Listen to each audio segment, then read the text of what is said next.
تو وہاں جو لوگ تھے اس شہر کے، ان میں ایک اختلاف ہو گیا کہ ہم ان لوگوں کو کیسے دفنائیں اور کہاں رکھیں، ہم ان کی باڈیز کو کہاں رکھیں، کس طرح دفنائیں۔ کچھ لوگوں نے کہا کہ ان کے اوپر ایک عمارت بنا دیں، کچھ لوگوں نے کہا کہ نہیں، ہم تو مسجد بنائیں گے۔ السلام علیکم ورحمۃ اللہ وبرکاتہ۔ نحمده ونستعینه ونستغفره ونعوذ باللہ من شرور انفسنا ومن سیئات اعمالنا۔ اعوذ باللہ من الشیطان الرجیم، بسم اللہ الرحمن الرحیم۔ ولا تقولن لشيء إني فاعل ذلك غدا إلا أن يشاء الله واذكر ربك إذا نسيت وقل عسى أن يهديني ربي لأقرب من هذا رشدا ولبثوا في كهفهم 300 سنين وازدادوا 9 قل الله أعلم بما لبثوا له غيب السماوات والأرض أبصر به وأسمع ما لهم من دونه من ولي ولا يشرك في حكمه أحدا۔ صدق اللہ العظیم۔ رب اشرح لي صدری ويسر لي امری واحلل عقدۃ من لسانی یفقهوا قولی، آمین یا رب العالمین۔ سورۃ الکہف کی ہم نے کون سی آیت پڑھی تھی؟ 24، 27، 22 اور 22 کے سب سے زیادہ ووٹ ہے 22، بالکل صحیح۔ ورس نمبر 22 پڑھی تھی ہم نے لاسٹ ٹائم، اور اس میں اللہ سبحانہ و تعالیٰ نے اصحاب کہف جس کی سٹوری ہم پڑھ رہے ہیں ان کی اینڈنگ ہو چکی تھی، اور اینڈنگ کے بارے میں ایک بہت اہم ہدایت اللہ سبحانہ و تعالیٰ کی طرف سے تھی۔ وہ کیا ہے؟ وہ ہم نے پچھلی مرتبہ دیکھا تھا۔ اصحاب کہف کی سٹوری کیا ہے؟ کسی کو یاد ہے؟ چند نوجوان بتائیں۔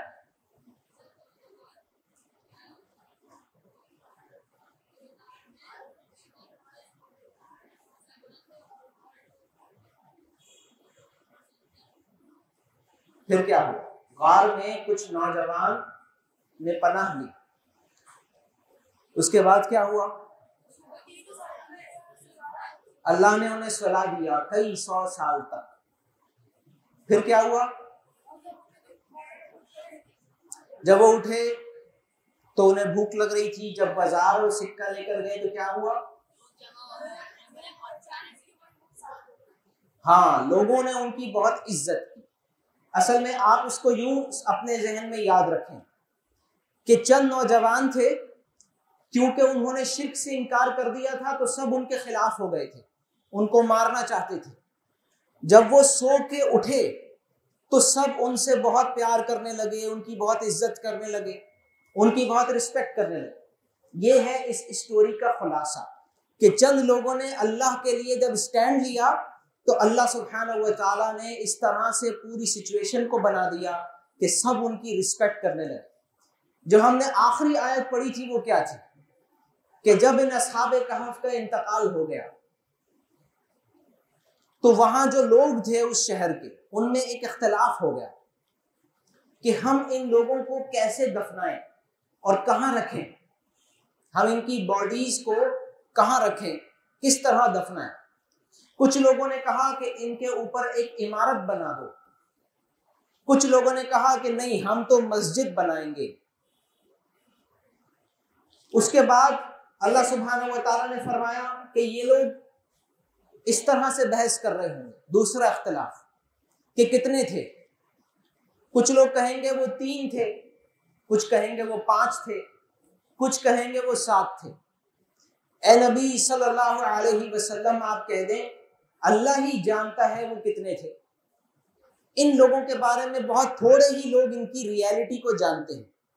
اور آخری میں آیت نمبر 22 کے لاسٹ میں اللہ سبحانہ و تعالیٰ نے رسول اللہ صلی اللہ علیہ وسلم کو یہ ایڈوائز کیا کہ اے نبی صلی اللہ علیہ وسلم ان اصحاب کہف کے بارے میں کسی اور سے کوئی بحث نہ کریں.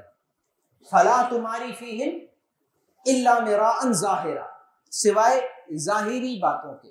ظاہری جو باتیں ہمیں معلوم ہیں، جو قرآن نے بتا دی اصحاب کہف کے بارے میں، ہمیں سے وہی پتہ ہے. ولا تستفتی فیہم منہم احدا، اور ان اصحاب کہف کے بارے میں کسی سے کوئی سوال نہ کریں، کسی سے پوچھیں نہیں. اگر رسول اللہ صلی اللہ علیہ وسلم بھی کسی سے پوچھیں گے تو وہ کہاں سے بتائے گا؟ قرآن کے علاوہ کہیں اور سے بتائے گا. ہو سکتا ہے بائبل سے بتا رہا ہو سکتا ہے کسی تاریخ کے کسی کتاب سے بتا رہا ہو. قرآن تو رسول اللہ صلی اللہ علیہ وسلم پر نازل ہوا ہے. اس نے فرمایا کہ اے نبی آپ کسی اور سے مت پوچھیں. جتنی ڈیٹیلز اصحاب کہف کی قرآن نے بتا دی اتنی ہی پر رکھیں بات، اتنی ہی اپنی نالج رکھیں. اس سے زیادہ جاننے کے لیے کسی اور سے نہ پوچھیں. اس کی ہم نے ریزن دیکھا تھا، اللہ نے ایسا کیوں کہا. اسی لیے کیونکہ اگر آپ کسی اور سے پوچھیں گے تو کچھ نہ کچھ ان کی ڈیٹیلز لوگ بتائیں گے. مثلا کس شہر میں تھے، کس دور میں تھے، بادشاہ کون تھا، یہ کتنے تھے، ان سے پہلے ان کا اصل مذہب کیا تھا، یہ کھانا کیا کھاتے تھے. یہ ساری ایکسٹرا ڈیٹیلز ہیں جن کا ہدایت سے کوئی تعلق نہیں. ہدایت کیا تھی اصحاب کہف کی سٹوری میں؟ یاد ہے کسی کو؟ Lesson to be learn from the story of the people of the cave. کس کو یاد ہے سبق، لیسن؟ اللہ نے لیسن بتایا تھا. وَكَذَلِكَ أَعْصَرْنَاهُمْ. بتائیں زور سے، نہیں پتا؟ اللہ نے فرمایا تھا وہ آیت وَكَذَلِكَ أَعْصَرْنَاهُمْ، اس طرح ہم نے ان کو سب کے سامنے کھول دیا، یعنی سب کو پتا چل گیا ان کے بارے میں. لِيَعْلَمُوا، تاکہ وہ جان لیں أَنَّ وَعْدَ اللَّهِ حَقٌّ، کیا مطلب؟ اللہ کا وعدہ سچا ہے. وَأَنَّ السَّاعَةَ لَا رَيْبَ فِيهَا، اور قیامت کے آنے میں کوئی شک نہیں. یہ دو لیسنز تھے. اللہ کا وعدہ سچا ہے، قیامت کے آنے میں کوئی شک نہیں. یہ ہے story of the people of the cave کا سبق. لیکن اب ہوتا کیا ہے کہ لوگ اصلی لیسن، اصلی سبق، اصلی مورل آف دا اسٹوری حاصل کرنے کے بجائے ایکسٹرا ڈیٹیلز میں چلے جاتے ہیں اور وہ سبق میں سو جاتا ہے. آج ہم پڑھ رہے ہیں ورس نمبر 23 سے. اس میں رسول اللہ صلی اللہ علیہ وسلم کو مزید ایڈوائس دی جا رہی ہے. اللہ کی ایڈوائس فار دا پروفٹ صلی اللہ علیہ وسلم. وہ کیا ہے؟ وَلَا تَقُولَنَّ لِشَيْءٍ إِنِّي فَاعِلٌ ذَلِكَ غَدًا إِلَّا أَن يَشَاءَ اللَّهُ. اے نبی صلی اللہ علیہ وسلم کسی بھی کام کے بارے میں کبھی یہ نہ کہیں کہ میں یہ کام ضرور کل کر لوں گا، سوائے یہ کہ اس کے ساتھ یہ بھی کہیں اگر اللہ ہی چاہے، انشاءاللہ. یعنی ایڈوائس کیا ہے کہ اے نبی صلی اللہ علیہ وسلم جب بھی کسی کام کے بارے میں آپ کو یہ کہنا ہو کہ یہ کام میں کل کر لوں گا تو اس کے ساتھ میں انشاءاللہ بھی کہیں.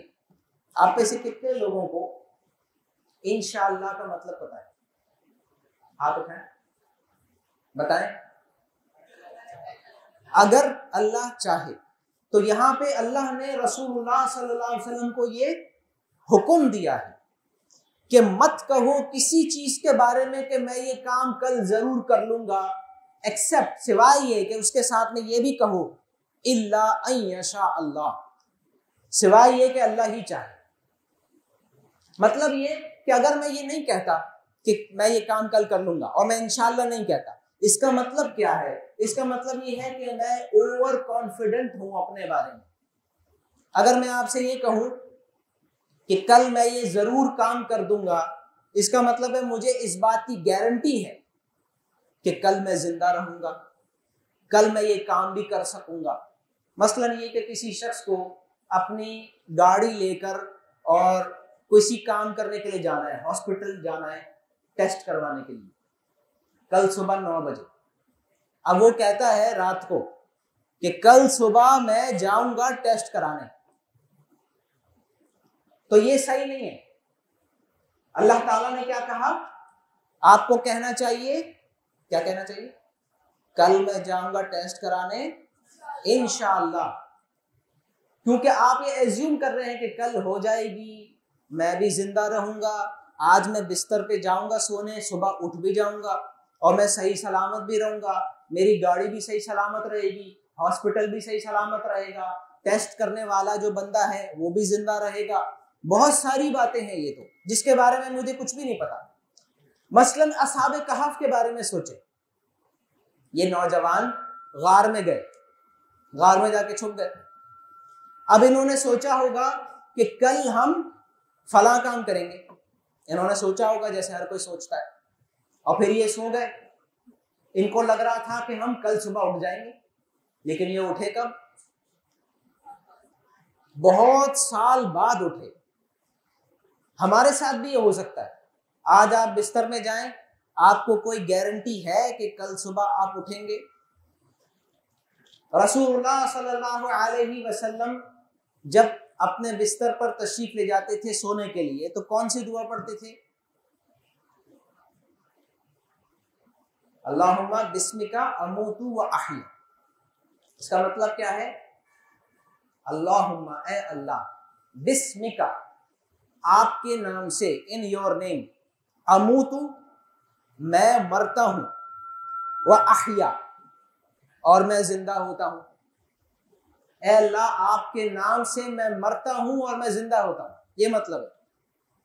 کیا سوچیں، یہ تو بہت ڈفرنٹ مطلب ہے۔ ہم تو سونے جا رہے ہیں، مرنے تو نہیں جا رہے۔ لیکن اللہ سبحانہ و تعالیٰ نے قرآن میں نیند کو موت ہی کے برابر بیان کیا ہے۔ جب بھی کوئی شخص سونے جاتا ہے وہ ایسے ہی ہے جیسے اس نے اپنے آپ کو اللہ کے حوالے کر دیا۔ اور اللہ تعالیٰ قرآن میں بیان فرماتے ہیں کہ جب تم سوتے ہو تو ہم تمہاری جان اپنے پاس لے لیتے ہیں، جب تم صبح اٹھتے ہو تو اس جان کو دوبارہ تمہاری باڈی میں ڈال دیتے ہیں۔ لیکن کچھ ایسے لوگ ہوتے ہیں جن کی نیند میں ہی موت آ جاتی ہے، تو وہ سوتے ہیں، اٹھتے نہیں ہیں۔ تو اللہ نے قرآن میں فرمایا کہ کچھ ایسے لوگ ہوتے ہیں جب وہ سوتے ہیں ہم ان کی جان لے لیتے ہیں اور واپس نہیں ڈالتے، اپنے پاس ہی رکھ لیتے ہیں۔ کچھ لوگ ہوتے ہیں کہ جن کی جان ہم دوبارہ صبح ان کی باڈی میں ڈال دیتے ہیں۔ اسی لیے ایک اور بھی دعا ہے جو رسول اللہ صلی اللہ علیہ وسلم پڑھا کرتے تھے، مانگا کرتے تھے سونے کے وقت، وہ بڑی دعا ہے۔ یہ تو چھوٹی سی ہے نا، اللہم بسمک اموت و احیا، وہ بڑی دعا ہے۔ اس میں آپ صلی اللہ علیہ وسلم فرماتے ہیں، اے اللہ، میں اپنے آپ کو تیرے حوالے کرنے جا رہا ہوں، تو میری روح کو لے لے گا جب میں سو جاؤں گا۔ تو اگر تو میری موت کا وقت آ چکا ہے اور تو میری روح کو، میری جان کو واپس میری باڈی میں نہیں ڈالے گا، صبح اپنے پاس ہی رکھ لے گا، تو پھر مغفرت فرما، یعنی پھر انتقال ہو گیا، حساب کتاب ہوگا، تو پھر مغفرت فرما۔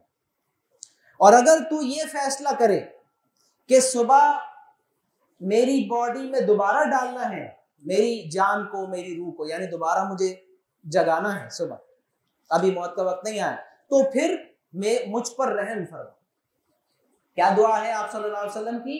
اے اللہ، میں اپنے آپ کو تیرے حوالے کرنے جا رہا ہوں بستر پر لیٹ کر، تو میری جان کو لے لے گا۔ اگر تیرا فیصلہ یہ ہے کہ تو واپس نہیں لوٹائے گا میری جان کو، تو پھر اس پر رحم فرمانا حساب کتاب میں، اور اگر تو واپس لوٹائے گا صبح تو پھر اس پر رحم فرما اس کی باقی زندگی میں، پھر اس کو اپنی ہدایت پر رکھ۔ ہر رات رسول اللہ صلی اللہ علیہ وسلم سونے سے پہلے یہ دعا کرتے تھے، یعنی آپ صلی اللہ علیہ وسلم کو نہیں معلوم ہوتا تھا کہ میں صبح جاگوں گا یا نہیں جاگوں گا۔ اسی لیے جو چھوٹی دعا ہے اس میں کیا ہے؟ اللہم بسمک اموت و احیا، اے اللہ تیرے ہی نام سے میں مرتا ہوں اور میں جیتا ہوں۔ صبح اگر آنکھ کھل گئی اس کا مطلب دوبارہ سے زندگی مل گئی، اور اگر نہیں کھلی آنکھ اس کا مطلب موت ہو گیا۔ صبح اٹھنے کی دعا کس کو یاد ہے؟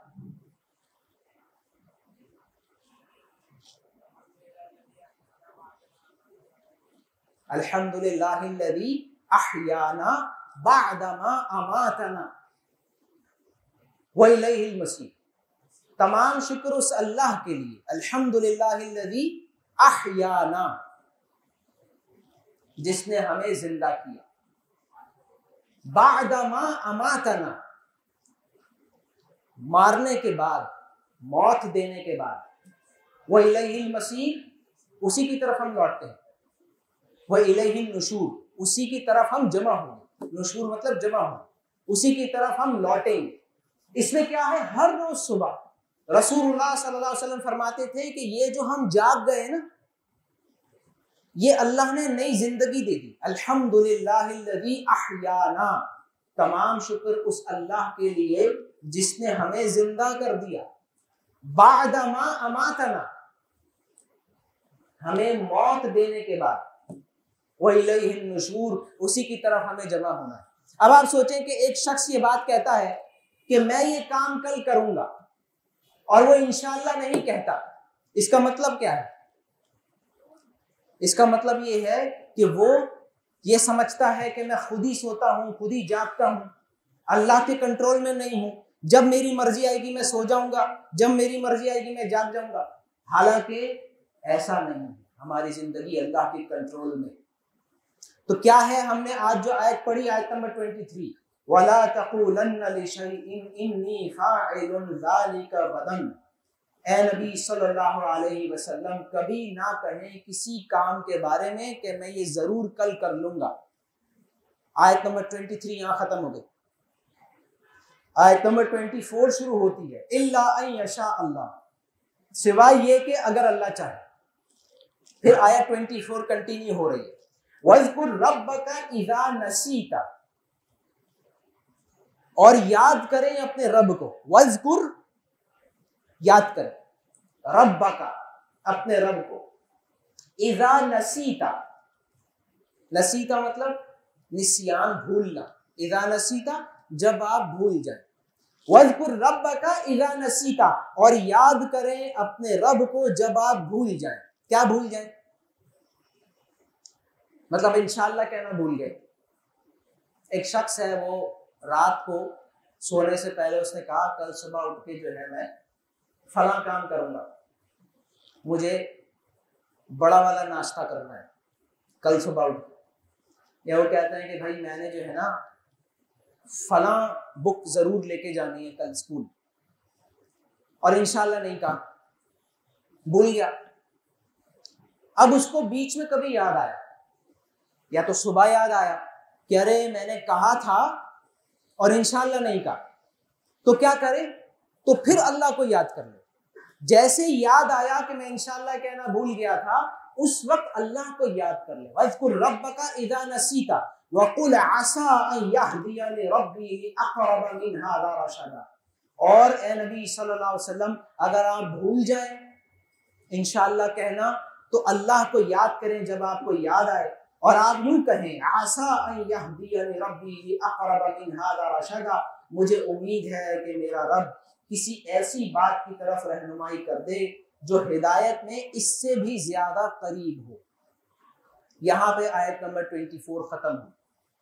یعنی اگر آپ یہ کہنا بھول گئے تھے تو آپ یہ کہیں کہ اللہ تعالیٰ مجھے اس سے بھی بہتر کام کرنے کی توفیق نصیب فرمائے۔ مثلا ایک شخص ہے، وہ کہتا ہے کہ کل صبح میں ہاسپٹل جاؤں گا ٹیسٹ کروانے، اور انشاءاللہ کہنا بھول گیا۔ اب اس کو بعد میں یاد آیا کہ میں نے ایک جملہ کہا اور انشاءاللہ نہیں کہا، تو اس وقت وہ کہے، اس وقت اللہ کو یاد کر لے اور یہ کہے کہ اللہ تعالیٰ مجھے اس سے بھی بہتر کام کرنے کی توفیق نصیب فرمائے۔ وَقُلْ عَسَىٰ أَن يَهْدِيَنِ رَبِّي بِأَقْرَبَ مِنْ هَٰذَا رَشَدًا۔ اس آیت کے شان نزول میں، بیک گراؤنڈ میں ایک واقعہ بھی ہے۔ کہ رسول اللہ صلی اللہ علیہ وسلم کے پاس کچھ لوگ آئے. انہوں نے کہا کہ اگر آپ سچے نبی ہیں تو ہمیں 3 سوالوں کے جواب دیں. اگر آپ سچے نبی ہیں تو ہمیں 3 سوالوں کے جواب دیں. پہلا سوال اصحاب کہف کون تھے؟ دوسرا سوال ذوالقرنین کون تھے؟ اور تیسرا سوال روح کیا ہوتا ہے؟ روح کیا چیز ہوتی ہے؟ رسول اللہ صلی اللہ علیہ وسلم نے فرمایا کہ میں آپ کو ان سوالات کے جواب کل دے دوں گا. اور آپ صلی اللہ علیہ وسلم انشاءاللہ کہنا بھول گئے.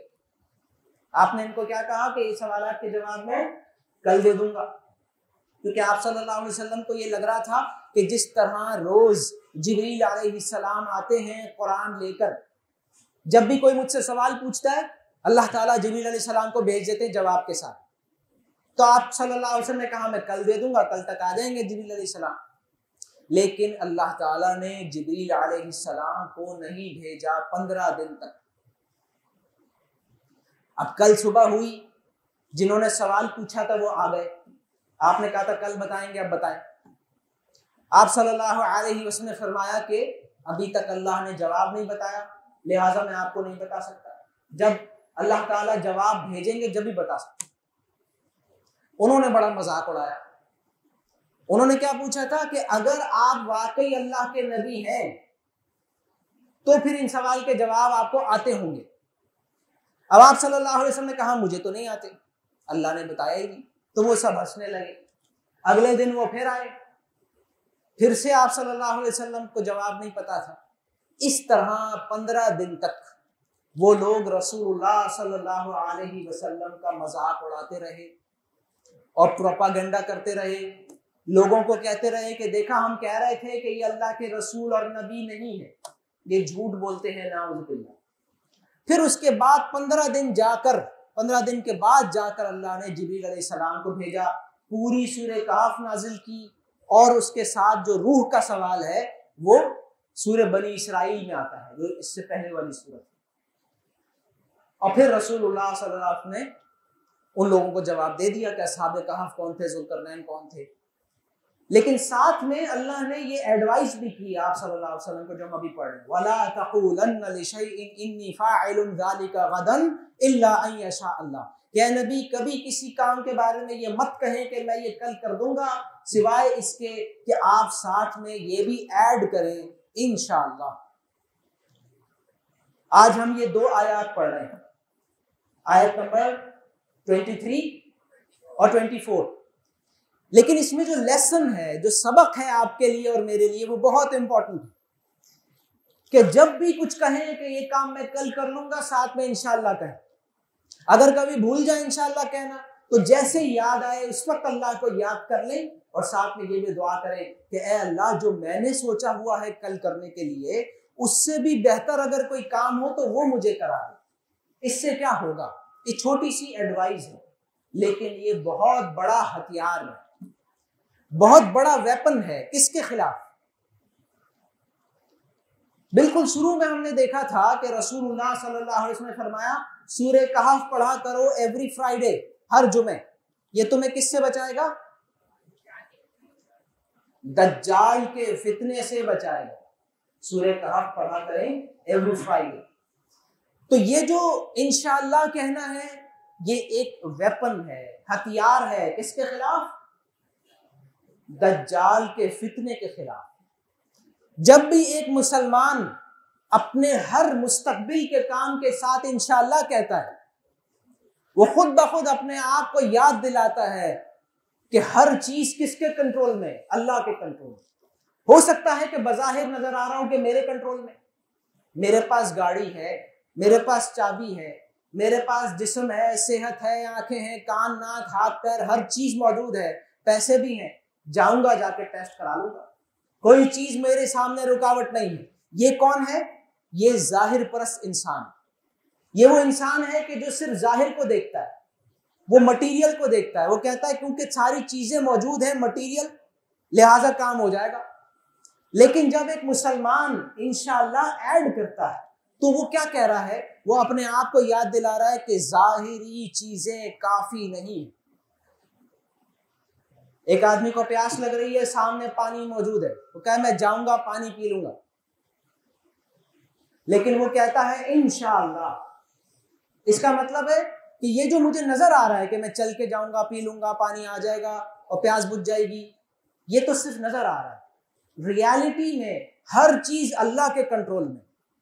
وہ اللہ تعالیٰ جو چند نوجوانوں کو 300 سال سلا کے، کئی سو سال سلا کے دوبارہ جگا سکتا ہے، وہ کچھ بھی کر سکتا ہے۔ ہو سکتا ہے کہ میں پانی پی ہی نہ سکوں، ہو سکتا ہے پانی پیاس بجھا ہی نہ سکے۔